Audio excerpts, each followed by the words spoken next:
Sidang penonton yang saya kasih sekalian, dalam satu hadis Nabi SAW yang mulia, Nabi ada sebut kepada kita,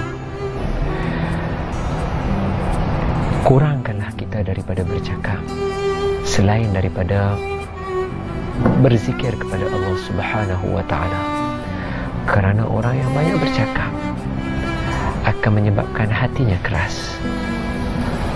Dan di hujung hadis tu Nabi sambung, Nabi kata, dan orang yang paling jauh dengan Allah adalah orang yang hatinya keras. Sidang penonton yang saya kasih sekalian,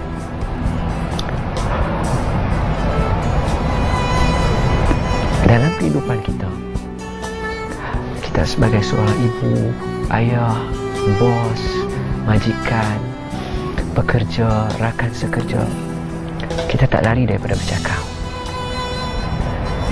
Tapi persoalan yang kita nak muhasabah diri kita hari ini, kita cakap kita itu mengingati Allah atau tidak.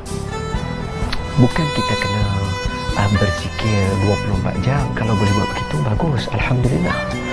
Tapi kita manusia biasa, kita kena sedar kita manusia biasa, kita tak boleh buat begitu. Jadi apa yang kita boleh buat ialah kita cakap seperti biasa. Tapi macam mana percakapan biasa kita itu nak dijadikan zikir mengingati Allah Subhanahu wa ta'ala?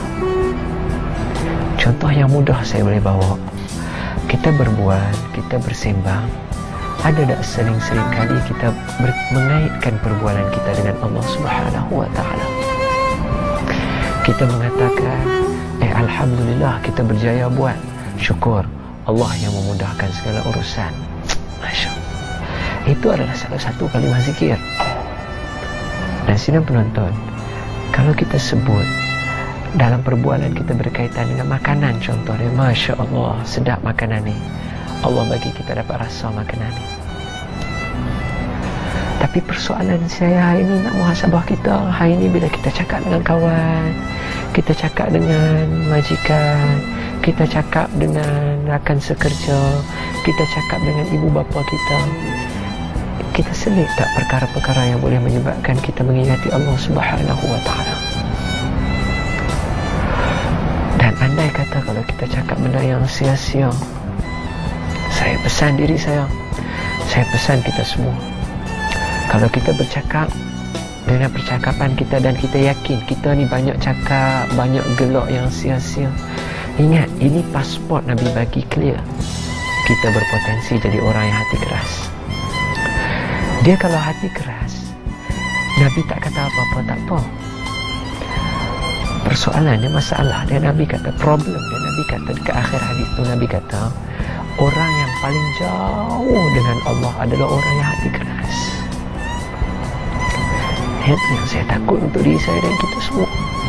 Saya lagi banyak bercakap, tapi saya tak tahu sama ada percakapan saya ini bermanfaat atau tidak. Saya punya mengharapkan, ya Allah, jadikan percakapan ini sebagai percakapan sebagai satu kebajikan. Macam mana dengan sidang penonton sekalian? Cakap kita lontarkan, kita sampaikan, mesti kena. Cuba elakkan daripada kita gosip, cuba elakkan daripada kita mengata, cuba elakkan daripada kita mengumpat. Semua ini akan membuatkan hati kita rasa keras. Dan orang hati keras, orang itu paling jauh dengan Allah Subhanahu wa ta'ala. Sedangkan kita sentiasa mengharapkan Allah dekat dengan kita. Untuk kita doa supaya Allah dengar. Ibu nak doa untuk anak, nak doa ibu makbul supaya anak berjaya. Anak nak doa agar ibu yang sudah pergi tidak disiksa oleh Allah Subhanahu wa ta'ala. Suami nak doa untuk kebahagiaan keluarga, majikan nak doa untuk kesejahteraan company dia, syarikat dia. Jadi semua orang memerlukan doa. Jadi kita mengharapkan Allah dekat. Tapi macam mana Allah nak dekat dengan kita dalam keadaan hati kita keras? Kategori orang yang Allah nak dekat tak ada. Cuba kita renung sekejap. Tanya diri kita, macam mana agak-agak kita nak buat untuk nak bagi jadi percakapan kita satu zikir yang sentiasa mengingati Allah Subhanahu wa ta'ala. Mulut kita mengeluarkan kata-kata, dia pasti menjadi saksi di akhirat kelak. Telinga kita mendengar perkataan kita, dia pasti menjadi saksi di akhirat kelak.